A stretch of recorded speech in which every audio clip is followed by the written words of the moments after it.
In this video I will explain the Animations1 part of the configuration notecard, which affects this area of the HUD. The first part is the button name. This can be any name. That's just for our convenience to know which animation we are working on. For example, in here the slow corresponds with slow, the normal corresponds with normal. So we know that if we are working on slow, that will affect this button. The next part is the animations, and in here the format of entering is we put animation name, we put either pathfinding on or off. So off means the animation will play on the spot, like in this case.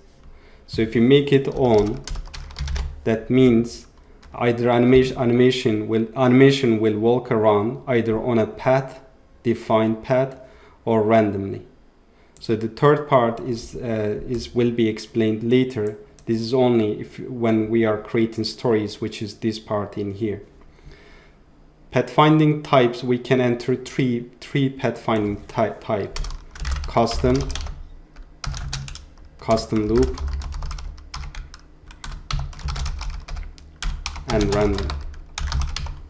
So let's start with custom. Custom means your horse will walk around on a defined path, will start from this point and will end up in this point and won't repeat the points again. But if you set it to custom loop, then it will start from this point, it will end up on this point, and then will walk back to this point and will continue walking along the path within a loop. Third option we can enter is random. If we are entering random, we also have to define a radius by putting a comma and radius. In that case, let's say 10. So if we set this to random and 10, and if we save this animation will start from here and will wander within 10-meter radius. So the next part is if we set to custom, and if you define the paths, how to define paths will be explained in another video, so I'll pass this part to explain later. The next part is the speed of the animation. So if it is slow, 2.5, it is little faster, 4, 6, 10. So, and that's pretty self-explanatory. Next part is the sound, comma volume, comma whether it's loop or not.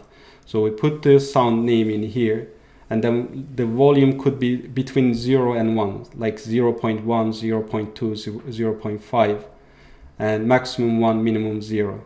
The next part is whether you want your sound loop or not, which can be, if you don't want it to loop, then you set it to 0. If you want it to loop, then you set it to 1. The next part is the rider animation for this particular animation. So if there is a particular rider animation for this part of the animation, then we enter it here. If there's none entered in here, then it will take rider animation default from here. And the great part of this will be explained later as well. This can also have several rider animations. That's the first part, is the animation name. Second is how long it will play before the next animation starts. So you could put rider animation 2, and then let's say 5 seconds. In addition to these settings, we have 3 more settings in here under the horse eating. So to add a prop, in this case for eating we have, I'll show it, maybe just minimize this for now. And if you press the eating in here, as you can see, a hay also rests in front of the horse.